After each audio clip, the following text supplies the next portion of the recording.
Hello everyone, कैसे हैं आप सभी। स्वागत है आपका हमारे प्यारे से यूट्यूब चैनल एम पॉली पर। मैं उम्मीद करता हूं आप सभी बढ़िया होंगे और आपकी तैयारी बहुत बढ़िया चल रही होगी, क्योंकि आईएमईडी जो बच्चों हमारा सब्जेक्ट था, जो हमने शुरू किया था, आपका स्टार्ट किया था, और ऑलमोस्ट आपके सभी टॉपिक्स जो मोस्ट इंपॉर्टेंट आपके टॉपिक है वो मैं आपको कंप्लीट करा चुका हूं। सभी के लेक्चर्स ले चुका हूं और जो मोस्ट इंपॉर्टेंट आपके क्वेश्चन आने वाले हैं उसकी भी प्रैक्टिस हम कर चुके हैं। ठीक है, तो ये जो आज का इंटरेस्टिंग सेशन रहने वाला है, इसमें आज हम पढ़ने वाले हैं आपका EOQ यानी economic order quantity and tax के बारे में। टैक्स क्या होता है, इकोनॉमिक ऑर्डर क्वांटिटी किसे कहा जाता है, टैक्स आपके कौन कौन से टाइप के होते हैं, डायरेक्ट टैक्स, इनडायरेक्ट टैक्स, और डायरेक्ट टैक्स में आपके कौन कौन से टैक्स आते हैं, आपका जैसे इनकम टैक्स हो गया, हमारा प्रॉपर्टी टैक्स हो गया, और एक्साइज ड्यूटी क्या होता है, हमारा सेल्स टैक्स क्या होता है, इसके अलावा आपका एक टैक्स होता है टोल टैक्स। तो सारे टैक्सेस को आज हम समझने वाले हैं बच्चों, बहुत ही फनी वे में इसको हम सीखेंगे, क्योंकि काफी बच्चे ऐसे होते हैं मतलब काफी बच्चों ने पढ़ा होता है टैक्स के बारे में, सुना होता है, लेकिन उनको कभी याद नहीं रहता। आज मैं आपको बहुत ही इजी और सिंपल वे में बताने वाला हूं कि टैक्स आपके कौन कौन से होते हैं और किस तरह से उसको याद रखना है। तो लेक्चर स्टार्ट करने से पहले जो भी बच्चे हमारे चैनल पर नए हैं वो चैनल को सब्सक्राइब कर लीजिए, बेल आइकन को प्रेस कर लीजिए, ताकि नई वीडियोस का नोटिफिकेशंस आप तक पहुंच पाए। और सभी बच्चे एमपॉली एप्लीकेशन को डाउनलोड कर लीजिए, आपके जो अदर सब्जेक्ट्स हैं और साथ में जो आपका सब्जेक्ट है आईएमईडी, इसके भी मोस्ट इंपॉर्टेंट नोट्स आपके वहां पर अवेलेबल है। डाउनलोड कीजिए एप्लीकेशन को और अपनी तैयारी में लगे रहिए। तो चलिए बच्चों, आज का टॉपिक शुरू करते हैं। आज का टॉपिक रहने वाला है हमारा EOQ यानी इकोनॉमिक ऑर्डर क्वांटिटी। इसको एक बहुत अच्छे एग्जाम्पल के थ्रू मैं आपको समझाता हूं। थोड़ा सा एक लाइट एग्जाम्पल ले लेते हैं। सोचिए कि आपकी एक शॉप है जहां पर आप चिप्स बेचने का काम करते हैं, आप चिप्स सेल्स करते हैं फॉर एग्जाम्पल। तो आप कितने चिप्स जो है एक बार में ऑर्डर करेंगे ताकि आपकी जो क्वांटिटी है वो ज्यादा भी ना हो पाए। भाई अगर आपने ज्यादा ऑर्डर कर दिया तो हो सकता है कि आपका वेस्ट हो जाए, या फिर और साथ ही वेस्ट तो होगा ही। अगर आपने ज्यादा ऑर्डर कर दिया है, जितनी डिमांड थी आपकी उससे ज्यादा आपने ऑर्डर कर दिया, तो वेस्ट तो होगा ही, साथ ही आपका जो स्टोरेज होगा जहां पर आप उसको रखने वाले हैं, जो आपका हैंडलिंग जो चार्जेस होंगे, तो वो भी क्या है ऑटोमेटिक ही बढ़ जाएंगे। तो किस तरीके से कौन सी वो स्ट्रेटेजी है जिसका आप यूज करके आप एक्चुअल में बिल्कुल एग्जैक्ट अमाउंट का पता लगा सके कि कितना ऑर्डर आपको करना है जिससे आपका खर्च लेस देन लेस हो जाए। आज उस फॉर्मूले को सीखने वाले हैं हम, वही कहलाता है हमारा EOQ यानी इकोनॉमिक ऑर्डर क्वांटिटी। यानी ये पता लगाना कि एक साल में कितनी यूनिट चाहिए, कितना माल आपको चाहिए और कितना आपको कम से कम खर्च उस पर करना पड़े। ठीक है, इसको समझते हैं। बहुत बढ़िया टॉपिक है आपका और एग्जाम में कई बार पूछा भी गया है बच्चों। तो बिल्कुल भी वीडियो को स्किप नहीं कीजिएगा, लेक्चर को पूरा देखिएगा। आपके एग्जाम में हो सकता है, बिल्कुल मैं कंफर्म तो नहीं कर रहा हूं, लेकिन इसके चांस काफी बने रहते हैं। EOQ क्या होता है पूछ लेता है आपसे, 2.5 मार्क्स में आपका ये आता है। ठीक है, चलिए देखते हैं। इकोनॉमिक ऑर्डर क्वांटिटी यानी EOQ एक ऐसा तरीका है, एक ऐसा मेथड है जिससे ये तय किया जाता है कि कंपनी को कितनी मात्रा में सामान यानी इन्वेंट्री का ऑर्डर देना चाहिए ताकि खर्च को कम से कम रखा जा सके। वही बात जो मैंने आपको बताई, आपकी एक फैक्ट्री है, आप चिप्स ऑर्डर कर रहे हैं, तो कितनी मात्रा में आप ऑर्डर करेंगे कि खर्च को कम से कम रखा जाए। ठीक है, तो EOQ का मुख्य उद्देश्य है, इसके दो मेन पर्पस होते हैं आपके। नंबर एक, आपका ऑर्डर लागत, एक बार ऑर्डर करने में लगने वाला खर्च, यानी कितनी आप ऑर्डर लागत देते हैं उसको ध्यान में रखना है। दूसरा, भंडारण लागत यानी सामान को स्टोर करने वाला खर्च को बैलेंस करना और कम करना, यानी आप जो माल को स्टोर करके रखने वाले हैं, जो गुड्स, जो भी सामान आप अपने जो आपकी शॉप्स में मंगाते हैं, तो उसको किस तरीके से मैनेज करके रखना है, स्टोर करके रखना है और कितने उसके चार्जेस लगेंगे, इसको मैनेज करना, यही कहलाता है हमारा इकोनॉमिक ऑर्डर क्वांटिटी। ठीक है, तो बच्चों EOQ का एक फॉर्मूला है हमारा, EOQ is equal to under root 2DS upon H, 2DS upon H। EOQ is equal to under root 2DS upon H, ये हमारा फॉर्मूला है। अगर आप सीख जाते हैं इकोनॉमिक ऑर्डर क्वांटिटी के बारे में, तो न सिर्फ आपका एग्जाम पर्पस तो छोड़िए, लाइफ में भी बहुत ज्यादा ये हेल्पफुल रहने वाला है। ठीक है, किस तरीके से समझते हैं। सबसे पहले बात करते हैं हम यहां पर जो यहां पर शॉर्ट फॉर्म में हमने लिखा हुआ है DS। तो D क्या होता है, D का मतलब होता है आपका डिमांड यानी मांग जो होती है, साल में कितनी मात्रा चाहिए, आपका जो आप प्रोडक्ट मंगा रहे हैं उसकी कितनी मात्रा चाहिए, आपको पता होना चाहिए कि सालाना इतनी क्वांटिटी हम मंगा सकते हैं। जैसे कि फॉर एग्जांपल मान लीजिए डिमांड हमारी 5000 यूनिट की है, कितनी, 5000 यूनिट, 5000 यूनिट की है। ठीक है, तो हमने डिमांड मान ली अपने पास से, लगभग हम 5000 यूनिट एक साल में मंगाते हैं। उसके बाद ऐसा होता है हमारा ऑर्डर लागत यानी आपका ऑर्डरिंग कॉस्ट, एक बार ऑर्डर देने में कितना खर्च होता है। आप जो ऑर्डर दे रहे हैं, जो माल मंगा रहे हैं, उसमें जो आपका चार्जेस लग रहे हैं, लाने का जो चार्जेस लग रहा है वो कितना लग रहा है। फॉर एग्जाम्पल हम यहां पर ले लेते हैं जो हमारा एस है, उसमें हमारी 100 रुपए की कॉस्ट आ रही है। कितनी आ रही है? 100 रुपीज की कॉस्ट आ रही है। कितनी आ रही है आपकी? 100 रुपीज की कॉस्ट आ रही है। इसी तरीके से एच है हमारा भंडार लागत यानी होल्डिंग कॉस्ट, यानी एक यूनिट को साल भर स्टोर करने का खर्च कितना है। मान लीजिए अगर आपका एक पैकेट है और एक पैकेट को आपको स्टोर करके रखना है साल भर, तो उसमें आपका कितना खर्च आएगा भाई। हो सकता है कि आपको एक परफेक्ट एनवायरनमेंट देना पड़े, एक मान लीजिए जिस रूम में आप रख रहे हैं उसका टेम्परेचर कितना होना चाहिए, टेम्परेचर को आप लेस देन रखेंगे या ज्यादा रखेंगे। जैसे कि मान लीजिए डेयरी होती है, तो डेयरी में क्या होता है, जो दूध होता है उसका टेम्परेचर क्या होता है, कम रखा जाता है ताकि लंबे समय तक चल सके, क्योंकि बड़े बड़े जो बॉक्सेस होते हैं जिन्हें हम क्या कहते हैं आपका डीप फ्रीजर, उनमें आपका दूध भर के रखा जाता है। ठीक है, तो उसमें क्या होता है, स्टोरेज की लागत कितनी आ रही है। ठीक है, तो स्टोरेज की लागत मान लीजिए मैंने मान लिया हमारी एक यूनिट को स्टोर करने के लिए आपकी 2 रुपए खर्च हो रहा है। कितने रुपए खर्च हो रहा है आपका? 2 रुपए खर्च हो रहा है। तो हमने एक अपने पास से हमने क्वांटिटी ले ली कि डिमांड हमारी 5000 यूनिट की है पर ईयर, और जो हमारी कॉस्ट आ रही है, जो ऑर्डरिंग कॉस्ट है वो कितनी है हमारी? 100 रुपए ऑर्डरिंग कॉस्ट आ रही है। साथ ही हमारा जो हैंडलिंग चार्ज है, जो हम उसको देखभाल कर रहे हैं, जो उसका रख रखाव कर रहे हैं, उसमें हमारा 2 रुपया खर्च होता है। तो अब हमें पता लगाना है कि हम कितने यूनिट ऑर्डर करें, हम कितने यूनिट ऑर्डर करें हर बार में कि हमारा कम से कम खर्च आ जाए। तो हम किससे निकालेंगे? आपका EOQ। हम फॉर्मूले में इस अमाउंट को रख देते हैं। ठीक है, फॉर्मूले में रख देते हैं। चलिए EOQ फॉर्मूले में हम इसको रखते हैं। डिमांड कितनी ली थी हमने? 5000। ठीक है, √2 इंटू डिमांड कितनी थी आपकी? 5000 यूनिट की थी। ठीक है, इंटू S कितना खर्च आ रहा था आपका? 100 रुपए का खर्च हमारा आ रहा था। ठीक है, उसके बाद अपॉन H कितना, जो हमारा साल भर का था, स्टोर करने में कितना? 2 रुपए हमारे साल भर के खर्च आ रहे थे। ठीक है, तो अब हम इसको क्या करते हैं, कैलकुलेट कर लेते हैं। नॉर्मल कैलकुलेशन है, डिवाइड में है नीचे, 2 से 2 आपका कैंसिल हो जाएगा। 5000 की हम 100 से मल्टीप्लाई करेंगे। ठीक है, 5000 की जब हम 100 से मल्टीप्लाई करेंगे तो 3 जीरो तो आपके हो गए और 2 ये 5 जीरो हमारे हो गए। ठीक है, तो जब हम इसका रूट निकालते हैं तो लगभग आपका आपका आ जाएगा 707 यूनिट। 707 यूनिट, यानी इट मींस अगर आप एक बार में 707 यूनिट, अगर आप एक बार में 707 यूनिट खर्च कर जो है मंगाते हैं, तो आपका क्या है EOQ, यानी जो आपकी इकोनॉमिक ऑर्डर क्वांटिटी है, आपको कम से कम लागत लगेगी कितनी यूनिट में? आपको जितनी बार भी आप ऑर्डर करें तो आपको कितने ऑर्डर करने पड़ेंगे एक बार में? एक बार में आपको 707 ऑर्डर देने पड़ेंगे। जब आपकी कितनी 5000 हमारी क्या है डिमांड है, 5000 यूनिट की डिमांड है, तो हर बार जब भी आप माल मंगाएंगे अपनी दुकान के लिए तो कितने मंगाएंगे? 707। अब इसको हम अपने एग्जाम्पल की तरफ वापस लेकर चलते हैं। मान लीजिए 5000 आपको चिप्स के पैकेट मंगाने थे, 100 रुपए की उस पर कॉस्ट आ रही है। ठीक है, जो उसका चार्ज है, कौन सा वाला आपका? ऑर्डरिंग कॉस्ट, यानी ऑर्डर करने की जो कॉस्ट है 100 रुपए आ रही है, और एक चिप्स के पैकेट को सेफ रखने के लिए आपको 2 रुपए खर्च करना पड़ा है, यानी स्टोरेज वगैरह, उसकी बैलेंसिंग वगैरह, इन सब चीजों पर। ठीक है, तो आपको एक बार में कितने पैकेट ऑर्डर करने पड़ेंगे, कितनी यूनिट आपको ऑर्डर करनी पड़ेगी? तो आपको एक बार में 707 पैकेट ऑर्डर करने पड़ेंगे। जब आपके ये सेल हो जाएंगे तब आप और ऑर्डर कर सकते हैं नेक्स्ट टाइम। तो यहां पर ये आपकी सबसे अच्छा जो अमाउंट मिलेगा वो कहां पर मिलेगा आपको? 707 यूनिट पर मिलेगा, जहां पर आपकी कॉस्ट भी कम लगेगी और आपका जो प्रोडक्ट है वो एग्जैक्ट अमाउंट में आपके पास आ जाएगा। यही कहलाता है हमारा EOQ, यानी हमारा यही कहलाता है आपका economic order quantity. I hope आपको समझ में आ गया होगा कि इकोनॉमिक ऑर्डर क्वांटिटी क्या होती है। तो इस फॉर्मूले को याद कर लेना है बच्चों। आपसे इसमें न्यूमेरिकल पूछ सकता है, डिमांड दे देगा आपको, उसके बाद आपको S यानी ऑर्डर की लागत, ऑर्डरिंग कॉस्ट दे देगा आपको, और उसके बाद आपको H यानी साल भर आपको इतना रखना पड़ता है। तो आप उसका EOQ बताइए, तो फॉर्मूला आपको याद कर लेना है। ठीक है, तो फॉर्मूला डायरेक्ट पुटअप कर देना है और आंसर आ जाएगा। वैसे आपका इस टाइप से क्वेश्चन नहीं आता है, आपसे डायरेक्ट पूछता है EOQ बताइए क्या है, इसका क्या अर्थ है, और इसके फॉर्मूला वगैरह अगर पूछ लेता है तो लिख देना है, अदरवाइज चाहे तो आप इसको स्किप कर सकते हैं। ठीक है, लेकिन इसकी जो हमारे फायदे हैं, जो इसकी इंपॉर्टेंस है, जो एडवांटेज है, उसको जरूर लिखना है। एडवांटेज और डिसएडवांटेज दोनों यहां पर मैंने मेंशन किए हैं। नंबर 1 खर्च की बचत, इसका क्या फायदा है, EOQ का क्या फायदा होता है? नंबर 1 आपका खर्च की बचत होती है।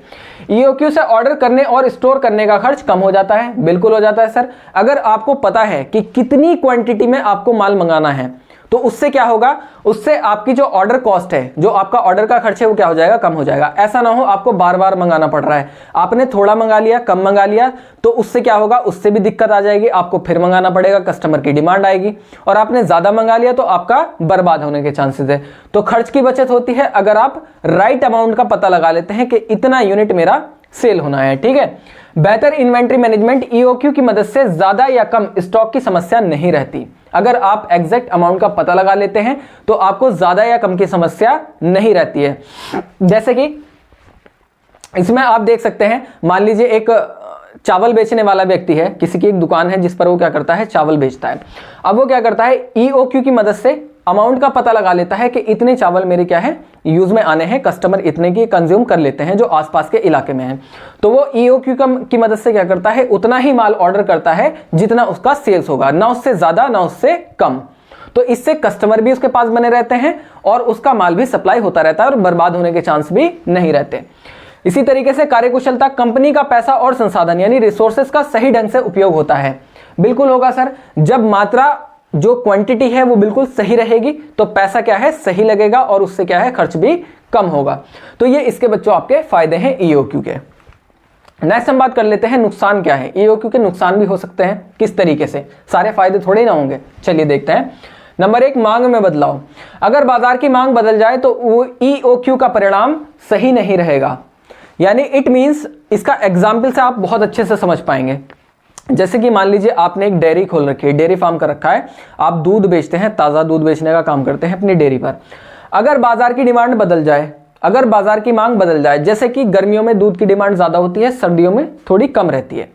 अब आपने जो माल ऑर्डर किया था वो ईओक्यू के अकॉर्डिंग ही किया था, बिल्कुल सर। अब इसमें क्या होता है, मान लीजिए डिमांड घट गई तो आपका दूध वेस्ट होने की संभावना पूरी है, क्योंकि आपने तो ईओक्यू के अकॉर्डिंग ही लिया था। भाई आपने कहा था कि इतनी इतनी क्वांटिटी है और इतना मेरा माल बिक जाता है, आपने सब बिल्कुल सही लगाया था अंदाजा। अचानक से क्या हुआ, मांग में बदलाव, यानी डिमांड घट गई, दूध की डिमांड क्या हो गई, कम हो गई, तो आपका दूध खराब होने की संभावना बढ़ जाएगी, ठीक है। तो वहां पर क्या है, मांग में जब बदलाव होता है तो ईओक्यू का मेथड थोड़ा सा डिसबैलेंस हो जाता है। इसी तरीके से सेकंड, भंडारण लागत का सही अनुमान लगाना। भंडारण लागत को सटीकता से जानना कभी कभी मुश्किल हो सकता है। जैसे कि आपने एक डीप फ्रीजर भी मंगाया था, उसमें आपने दूध फिल किया ठंडा रखने के लिए। अब जो कॉस्ट थी, जो बिजली की खपत थी, वो ज्यादा हो गई और जो दूध था उसकी क्वांटिटी कम रह गई। तो उसमें क्या होगा, भंडारण की जो लागत थी, जो आपकी स्टोरेज की जो कॉस्ट थी, वो क्या हो गई, इम्बैलेंस हो गई। तो वहां पर आपका थोड़ा गड़बड़ हो जाएगा। इसी तरीके से सप्लायर्स पर निर्भरता, यानी जो आपके सप्लायर्स है उन पर किस तरह से आपकी डिपेंडेंसी होगी। अगर सप्लायर सही समय पर सामान ना भेजे तो ईओक्यू की योजना प्रभावित हो सकती है। इट मींस आपके जो सप्लायर्स हैं, जो आपको दूध प्रोवाइड कराते हैं सुबह में, वो लेट आते हैं, तब भी आपको दिक्कत होगी। भाई सप्लायर पर डिपेंड है ना आप, तो वहां पर भी क्या है, आपका ईओक्यू गड़बड़ हो जाएगा। आपका जो क्वालिटी है, जो दूध की क्वालिटी है वो डाउन आ रही है, तो वहां पर भी दिक्कत हो सकती है। तो ये सारी की सारी चीजें क्या है, ये आपकी डिसएडवांटेज में काउंट होती है। तो आपको ईओक्यू में क्या लिखना है, ईओक्यू की डेफिनेशन लिख देनी है। फॉर्मूला लिखना चाहें तो लिख सकते हैं, एडवांटेज डिसएडवांटेज लिख देना है, ठीक है। अगर 2.5 से ज्यादा में आता है, आपका 2.5 से ज्यादा में आता है, तो आप 5 में पूरा ही लिख सकते हैं, ठीक है, विद फॉर्मूला। और एक आप एग्जाम्पल भी अपने पास से ऐड कर सकते हैं, ठीक है। चलिए अब नेक्स्ट टॉपिक, जो कि मोस्ट इंपॉर्टेंट टॉपिक है आपका और एग्जाम में इसमें से अक्सर पूछ लिया जाता है, ठीक है। तो सभी बच्चों को अगर ईओक्यू यहां तक समझ में आ गया है तो बच्चे लाइक कर दीजिए, कमेंट कर दीजिए और इस वीडियो को ज्यादा से ज्यादा शेयर कीजिए, ताकि हम भी मोटिवेट रहें और आप भी मोटिवेटेड रहें। चलिए टैक्स को समझते हैं। टैक्स क्या होता है? टैक्स एक प्रकार का शुल्क या कर होता है जो सरकार नागरिकों और व्यवसायों से वसूलती है, यानी जो लोग हैं उनसे और जो बिजनेसेस हैं उनसे भी वसूलती है। इससे सरकार द्वारा विभिन्न सेवाएं, विकास कार्य और जन कल्याण योजनाओं को चलाने के लिए काम किया जाता है। टैक्स 2 प्रकार के होते हैं, डायरेक्ट टैक्स और इनडायरेक्ट टैक्स, ठीक है। तो ये तो थी आपकी डेफिनेशन टैक्स के बारे में, टैक्स क्या होता है।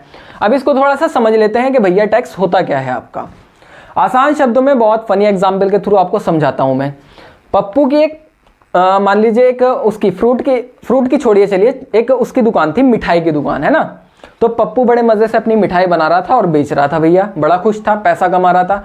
अब जब उसके पास पैसा आ रहा था तो वो तो सोच रहा था कि सरकार को मुझसे लेना देना तो कोई है नहीं भैया, मैं तो अपने सारा माल खुद लाता हूँ, खरीद के लाता हूँ और बेचता हूँ, सारी मेहनत मेरी रहती है, सरकार मुझसे क्या लेगी। अचानक से एक दिन गवर्नमेंट का एक अधिकारी आता है और उससे कहता है भैया टैक्स तो दे दो, इतना पैसा कमा रहे हो। पप्पू चौंक जाता है कि टैक्स, किस टाइप का टैक्स देना पड़ेगा भैया। तो उन्होंने कहा कि आप जो कमा रहे हो भैया वो टैक्स तो दे दो, उस पर जो आप इतना सारा पैसा छाप रहे हो तो टैक्स तो दे दो। तो उसे ही कहा जाता है बच्चों आपका डायरेक्ट टैक्स, यानी प्रत्यक्ष कर। जो आप कमाते हैं, जो आपकी इनकम है, जो आपकी रियल इनकम है, उस पर लगने वाला टैक्स क्या कहलाता है, आपका डायरेक्ट टैक्स की कैटेगरी में आता है, जिसे हम यानी प्रत्यक्ष कर कहते हैं। ठीक है, इनकम पर लगने वाला टैक्स आपका कौन सा टैक्स होता है, प्रत्यक्ष कर होता है। या जहां पर आप रह रहे हैं, बड़े सा बंगला था, शर्मा जी बंगले में रह रहे हैं, बड़े मजे से रह रहे हैं, उनके सामने एक बढ़िया सी सड़क, सुंदर सी सड़क गवर्नमेंट ने बना दी, उसके नीचे पाइपलाइन बिछाई, पानी की, गैस की पाइपलाइंस बिछाई। तो शर्मा जी तो बड़े मजे में थे, सोच रहे थे कि बड़ा अच्छा काम हो रहा है, डेवलपमेंट हो रहा है। अचानक से गवर्नमेंट का एक कर्मचारी आता है और उनसे भी कह देता है लाओ भैया आप प्रॉपर्टी पे रह रहे हो, आपको हम सुविधाएं दे रहे हैं तो टैक्स तो दे दो। तो उससे प्रॉपर्टी पर टैक्स ले लिया, तो ये भी आपका डायरेक्ट टैक्स की कैटेगरी में आ जाता है। इसी तरीके से अगर मैं बात करूं इनडायरेक्ट टैक्स के बारे में, तो इनडायरेक्ट टैक्स का जाल तो भाई बहुत बड़ा जाल है, इसको समझना थोड़ा सा डिफिकल्ट है, लेकिन मैं आसान शब्दों में इसको समझा देता हूं। इनडायरेक्ट टैक्स मतलब वस्तुओं पर लगने वाला कर। ये तो आपसे डायरेक्ट वसूला जा रहा था प्रत्यक्ष कर, आपकी प्रॉपर्टी और आपके पैसे पर। इसके अलावा इनडायरेक्ट टैक्स वो टैक्स होता है जो आप खरीद कर लाते हैं, कोई भी वस्तु, कोई भी सामान खरीद कर ला रहे हैं, तो ये बेसिकली व्यवसाय पर लगता है, आपके बिजनेसेस पर लगता है, तो वही कहलाता है इनडायरेक्ट टैक्स। जैसे कि आपका कस्टम ड्यूटी हो गया, एक्साइज ड्यूटी हो गया, इसके अलावा आपका वैट हो गया, वैट तो खैर अब बंद कर दिया गया है, और इसके अलावा आपका टोल टैक्स हो गया। ये सारे के सारे टैक्स आपके किस में आते हैं, ये सारे के सारे हो जाते हैं हमारे इनडायरेक्ट टैक्स। कि भाई कोई व्यक्ति कुछ उत्पादन करता है, कुछ प्रोडक्शन करता है, कोई सामान बनाता है, पैदा करता है, तो उस पर टैक्स लगा दो, सरकार की योजना है जिसे एक्साइज ड्यूटी कहा जाता है। कस्टम ड्यूटी, कुछ बाहर से लेकर आ रहा है, एक व्यक्ति गया बाहर, उसने बाहर से एक बड़ा अच्छा सा महंगा सा फोन खरीदा, कुछ चॉकलेट्स वगैरह ले आया, कस्टम वालों ने पकड़ लिया कि भैया कुछ दे तो दो, हमें भी तो करा दो सेवा हमारी। यानी कहने का मतलब क्या है, कस्टम ड्यूटी लगा दो भैया, आप बाहर से ला रहे हो कोई मतलब नहीं, आप देश की सीमा के अंदर ला रहे हो, कस्टम ड्यूटी लगा दो। सरकार ने बढ़िया से रोड बना दिए आपके लिए, हाईवे बना दिए, आप 180, 120, 150 की स्पीड में गाड़ी भगा रहे हो। अब सरकार क्या कहती है, जैसे ही आप उस पर हाईवे पर तेजी से भगाते हो, जैसे ही आप 100 किलोमीटर जाते हो, रास्ते में एक चेक पोस्ट बना दिया जिसे बोलते हैं टोल टैक्स। अब सरकार कहती है कि लाओ भैया टैक्स तो दे दो, गाड़ी तो बहुत तेज भगा ली, अब हमारी भी सेवा कर दो। तो ये सारे के सारे टैक्सेस बच्चों आपके गवर्नमेंट के द्वारा लगाए जाते हैं, और बेसिकली इनका रीजन क्या है, जन कल्याण के लिए उसका इस्तेमाल किया जाता है, मेन रीजन यही है। ठीक है, तो डायरेक्ट टैक्स और इनडायरेक्ट टैक्स ही होता है। अब चलते हैं वापस अपने पप्पू की कहानी की तरफ। उस पर डायरेक्ट टैक्स तो लग गया, अब उसने देखा कि भाई मैं तो दे ही रहा हूं, अब लोगों से भी लेकर दूं, सरकार को जन कल्याण के लिए तो कर रही है सरकार, तो अब उसने अपने लड्डू पर टैक्स लगा दिया। अब लोग लड्डू खाने आ रहे थे, वो कह रहे यार हमसे टैक्स क्यों ले रहे हो, जीएसटी। जीएसटी आपका इनडायरेक्ट टैक्स है, तो जो आपका प्रोडक्ट पर लगेगा वो आपका इनडायरेक्ट टैक्स, और जो आपका प्रॉपर्टी पर लगेगा या आपकी इनकम पर लगेगा वो आपका डायरेक्ट टैक्स होता है। आई होप आपको समझ आ गया होगा। चलिए इसको थोड़ा डिटेल में समझ लेते हैं। चलिए, डायरेक्ट टैक्स यानी प्रत्यक्ष कर किसे कहा जाता है, यह वह टैक्स होता है जो व्यक्ति या संगठन सीधा सरकार को चुकाता है। यानी किसी भी पर्सन या किसी भी ऑर्गेनाइजेशन के द्वारा डायरेक्ट गवर्नमेंट को दिए जाने वाला टैक्स आपका कौन सा टैक्स होता है, प्रत्यक्ष कर कहलाता है। ठीक है, इसका भुगतान करने वाला और भार उठाने वाला व्यक्ति एक ही होता है। यानी जो इस टैक्स को देगा और जो इसका भार वहन करेगा वो कौन होगा, एक ही पर्सन होगा, उसी व्यक्ति पर लगाया जाएगा और वही उसको देगा। ठीक है, उदाहरण के लिए आपका इनकम टैक्स और आपका प्रॉपर्टी टैक्स मैं आपको बता चुका हूं। इनकम टैक्स क्यों लगाया जाता है, आप पैसा कमा रहे हैं तो सरकार कह रही है कि भैया सारा पैसा खुद ही रखोगे क्या, कुछ हमें भी दे दो, तो कुछ पैसा सरकार को देना पड़ेगा। और ये आपका जो इनकम टैक्स है इस पे आपकी एक लिमिट सेट की गई है गवर्नमेंट के द्वारा कि इतने पैसे पर आपका इनकम टैक्स लगेगा। ऐसा नहीं है एक दिहाड़ी मजदूर से गवर्नमेंट आकर कहे इनकम टैक्स दे दो, ऐसा नहीं होगा। ठीक है, प्रॉपर्टी टैक्स भी उन्हीं पर लगता है जो बड़ी तो खैर छोड़िए, जो हाँ आपको फैसिलिटी प्रोवाइड करा रही है, गवर्नमेंट सड़कें बनाकर दे रही है, सबसे प्रॉपर्टी टैक्स वसूला जाएगा। तो ये आपका डायरेक्ट टैक्स होता है। नेक्स्ट हम बात कर लेते हैं इनडायरेक्ट टैक्स के बारे में। यह वह टैक्स है जो सामान या सेवाओं की खरीद पर लगाया जाता है। जैसा कि मैंने आपको बताया, कोई भी सामान आप खरीद कर लाते हैं तो उस पर आज से टैक्स लिया जाता है जिसे जीएसटी कहा जाता है, यानी गुड्स एंड सर्विसेज टैक्स। उसकी मैंने आपको रेट भी बताई है, कितनी दरों में आपका लगाया जाता है। ये 0, 5, 18 और उसके बाद आपका 25 और आपका 75 लगभग, ये आपकी 5 आपकी रेट्स हैं जिन पर आपका लगाया जाता है। और एजुकेशन पर जो आपका लगता है वो 18% जीएसटी लगता है, ठीक है, क्योंकि एजुकेशन भी क्या है, आपकी एक सेवा है। इसमें ग्राहकों को भुगतान करना होता है, यानी जो कस्टमर होते हैं उनको क्या करना पड़ता है, इसका भुगतान करना पड़ता है, लेकिन इसे व्यापारी या कंपनी सरकार को देती है। यानी कोई कंपनी है जो इस प्रोडक्ट को बना रही है और मैं इसको परचेस करके लाया हूं, तो मैंने इस पर जीएसटी दिया है और ये पैसा किसके पास जाता है, कंपनी के पास जाता है, और वो कंपनी किसको देती है, आपका गवर्नमेंट को देती है। तो इसीलिए इसे कहा जाता है इनडायरेक्ट टैक्स, यानी पैसा आपने डायरेक्ट गवर्नमेंट को नहीं दिया, ये किसके, कंपनी या जो व्यापारी था, जो बिजनेसमैन था, उसके थ्रू गवर्नमेंट के पास पहुंचता है, ठीक है। तो ये कहलाता है हमारा इनडायरेक्ट टैक्स। जबकि डायरेक्ट टैक्स में क्या होता है, डायरेक्ट आपके पैसे से टैक्स कटता है, ठीक है। उदाहरण के लिए वस्तु एवं सेवा कर यानी गुड्स एंड सर्विसेज टैक्स, यानी जिसे जीएसटी कहा जाता है। सीमा शुल्क आपका कस्टम ड्यूटी हो गया, बाहर से कोई भी सामान खरीद के लाए थे, आते के साथ ही कस्टम वालों ने पकड़ लिया, वरना ऐसा होता कि बाहर कंट्री में जैसे घूमने के लिए जाता है ना, कुछ कंट्री ऐसी है जहां पर सोना काफी सस्ता होता है, ठीक है, जैसे कि डॉलर हो गया, डॉलर बाहर, यहां से बाहर कमाने के लिए कोई व्यक्ति गया, वहां से डॉलर इकट्ठे करके और इंडिया में लेकर आ गया, ऐसा नहीं होगा, कस्टम वाले पकड़ लेंगे और तुरंत क्या करेंगे, आ जाओ भैया, ठीक है। उत्पादन एक्साइज ड्यूटी, कुछ भी आप प्रोडक्शन करते हैं तो आपसे क्या है, एक्साइज ड्यूटी लिया जाएगा। देखो सरकार की बड़ी, ये वैसे टैक्स का जो सिस्टम था ये अंग्रेजों के द्वारा चलाया गया था, बड़े चालाक लोग थे वो, उन्होंने एक सिस्टम बनाया था कि किस तरीके से भारतीयों को लूटना है, लूट कर पैसे को लंदन लेकर जाना है। तो उन्होंने बड़ा एक सिस्टमेटिकली वे में एक ऑर्डर तैयार किया कि भाई अगर कोई व्यक्ति कुछ उगाएगा, कुछ प्रोडक्शन करेगा तो उस पर टैक्स लगा दो, जिसे क्या कहते हैं, एक्साइज ड्यूटी। प्रोडक्शन पर यानी उत्पादन पर लगा शुल्क, जिसे एक्साइज ड्यूटी कहा जाता है। कुछ भी प्रोडक्शन करे, चाहे छोटा प्रोडक्शन करे चाहे बड़ा प्रोडक्शन करे, उस पर टैक्स लगा दो, जिसे एक्साइज ड्यूटी कहा जाएगा। अब उसके बाद जब उसने उसका उत्पादन कर लिया, वो मार्केट के अंदर जाएगा बेचने के लिए, अब बेचकर थोड़ा सा मुनाफा कमाएगा, अब जो उसे पैसा मिले उस पर भी टैक्स लगा दो, जिसे कहा जाता है आपका क्या, इनकम टैक्स।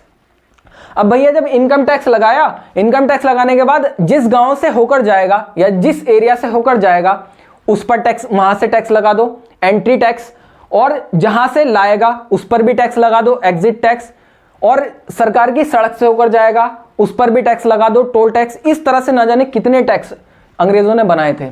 तो ये बेसिकली जो टैक्स का सिस्टम है अंग्रेजों के द्वारा चलाया गया था इंडियंस को लूटने के लिए। तो बहुत ऐसे टैक्सेस हैं जिनका आज की डेट में कोई यूज नहीं है, और बहुत हमारी जो गवर्नमेंट है बच्चों, हम जो पैसा देते हैं गवर्नमेंट को, बहुत बड़ी मात्रा में हमसे टैक्स वसूला जाता है, लेकिन उसकी फैसिलिटी के नाम पर क्या है, बहुत कम दिया जाता है। तो यही क्या है, यही सारा का सारा टैक्स सिस्टम है। तो आई होप आपको समझ में आ गया होगा इनडायरेक्ट टैक्स क्या होता है, यानी आपका GST, custom duty, excise duty, आपका एंट्री टैक्स, एग्जिट टैक्स, ये सारे के सारे आपके इनडायरेक्ट टैक्स होते हैं, ठीक है, अप्रत्यक्ष कर होते हैं। नेक्स्ट हम बात कर लेते हैं, आपसे पूछ लेता है कि इन दोनों में डिफरेंस बताइए, यानी प्रत्यक्ष और अप्रत्यक्ष कर में अंतर क्या होता है, डायरेक्ट और इनडायरेक्ट टैक्स में आपका क्या अंतर होता है। चलिए समझ लेते हैं। प्रत्यक्ष कर सीधा व्यक्ति या संस्था पर लगाया जाता है, सीधा व्यक्ति या संस्था पर लगाया जाता है, जिसे वह स्वयं वहन करेगा, यानी करदाता और कर वहन करता एक ही होता है, वो खुद ही चुकाता है उस टैक्स को, उसके ऊपर लगाया जाता है, ये होता है आपका डायरेक्ट। इनडायरेक्ट की अगर मैं बात करूं, सामान और सेवाओं पर लगाया जाता है, कोई भी सामान आप खरीद कर लाते हैं या कोई सेवा आपको दी जा रही है उस पर लगाया जाता है, इनडायरेक्टली लगाया जाता है, और ये चुकाती कौन है, कंपनीज चुकाती है। करदाता और वहनकर्ता अलग होते हैं, यानी करदाता जो टैक्स को दे रहा है, टैक्स देने वाले आप और हम, और वहनकर्ता कौन है, वहनकर्ता है आपकी कंपनी, जो कंपनी क्या कर रही है, जो हमें सर्विसेज दे रही है वो उसको पहुंचाती है गवर्नमेंट के पास, ठीक है। नेक्स्ट हम बात कर लेते हैं अगला पॉइंट, व्यक्ति की आय या संपत्ति पर आधारित होता है, भाई प्रॉपर्टी पर लगता है, फिर आपका इनकम पर लगता है, कौन सा, आपका डायरेक्ट टैक्स। इसी तरीके से आयकर इसका मुख्य उदाहरण है, यानी इसका इनकम टैक्स इसका मेन आपका एग्जाम्पल है। इनडायरेक्ट टैक्स की बात करें, खपत पर आधारित होता है, भाई वस्तुओं का कितना कंज्यूम हो रहा है, भाई मान लीजिए ये 100 बिके हैं तो उसी हिसाब से जीएसटी 100 का जाएगा, ऐसा नहीं 1000 का पहुंच जाएगा तो 100 का ही जाएगा।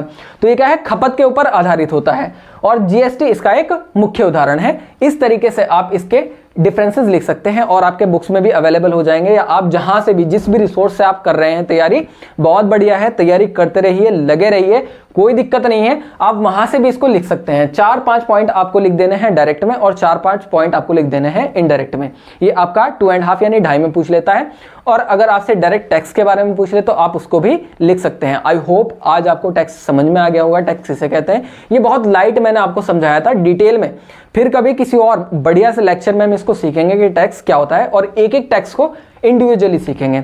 तो बच्चों आज का लेक्चर आपको कैसा लगा सभी बच्चे कमेंट में जरूर बताइए, वीडियो को ज़्यादा से ज़्यादा लाइक कीजिए। और ऑलमोस्ट आपका IMED का जो सिलेबस है वो कंप्लीट हो चुका है। एक आध लेक्चर अगर कोई रह गया है तो वो मैं देख लूंगा आपका। बहरहाल आप सभी को आपके एग्जाम की बहुत बहुत शुभकामनाएं, मेहनत कीजिए और अच्छे मार्क्स लेकर आइए। तो मैं मिलता हूं आपसे और इसी तरह के इंटरेस्टिंग लेक्चर में। आज के लिए इतना ही, थैंक यू।